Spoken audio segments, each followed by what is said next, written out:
మిత్రులారా, ఆర్మూర్ నియోజకవర్గ ప్రజల్ని, ఈ ప్రాంత రైతాంగాన్ని ఒక్కసారి ఆలోచన చెయ్యండి.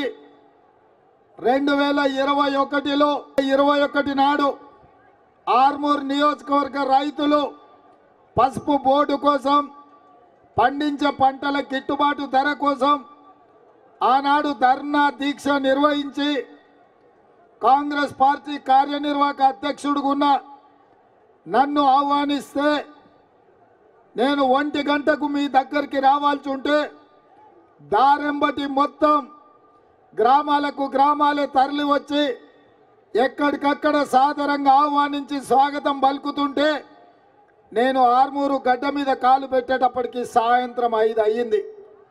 అయినా ఆర్మూరు బిడ్డలు, ఆర్మూరు రైతాంగం, ఆర్మూరు యువకులు మిట్ట మధ్యాహ్నం అన్నం తినకుండా సాయంత్రం అయినా మీరందరూ ఎదురు చూసి ఆనాడు నాకు స్వాగతం పలికి నాకు ఒక ధైర్యాన్ని ఇచ్చి కాంగ్రెస్ పార్టీకి సోనియా గాంధీ గారికి ఒక నమ్మకాన్ని ఇవ్వడంతో శ్రీమతి సోనియా గాంధీ గారు నన్ను కాంగ్రెస్ పార్టీ అధ్యక్షుడిగా నియమించడం జరిగింది.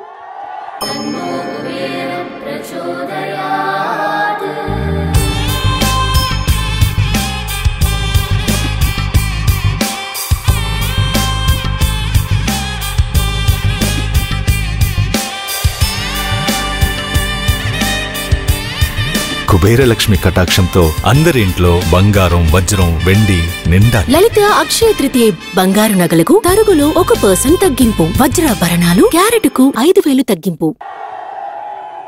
వాస్తవంగా కాంగ్రెస్ పార్టీ అధ్యక్షుడిగా అవకాశం రావడానికి ఆనాడు ఆర్మూర్లో ఈ రైతాంగం చేసిన దీక్ష, ఆనాడు మీరు అండగా నిలబడ్డారు కాబట్టి ఈనాడు పిసిసి అధ్యక్షుడినై రాష్ట్రం నలుమూలలో తిరిగి తండాలలో, గూడాలలో, మారుమూల పల్లెల్లో ప్రతి పేదవాడి తలుపు తట్టి ప్రతి పేదవాడి గుండెకు చేరుకొని ప్రజల్ని సమన్వయం చేసి 4 కోట్ల ప్రజల్ని కాంగ్రెస్ పార్టీ వెంట నడిపించినందుకు ఈనాడు ప్రజలు ఆశీర్వదించి 65 సీట్లు గెలిపించి తెలంగాణ రాష్ట్రానికి ముఖ్యమంత్రిగా చేసి మళ్ళీ ఈరోజు ఆర్మూర్ అంబేద్కర్ చౌరస్తాలో తెలంగాణ రాష్ట్ర ముఖ్యమంత్రిగా మీ ముందల నిలబడి నేను ఈరోజు మాట్లాడుతున్న మిత్రులారా, ఈరోజు నేను ఈ స్థాయికి చేరడానికి ఆనాడు ఆర్మూరు రైతాంగం అండగా నిలబడడమే ఈరోజు ఎంతో ఉపయోగపడ్డది అని చెప్పి నేను మీ ముందు చెప్పదలుచుకున్నా. మిత్రులారా, ఈరోజు మీరు ఆలోచన చేయండి.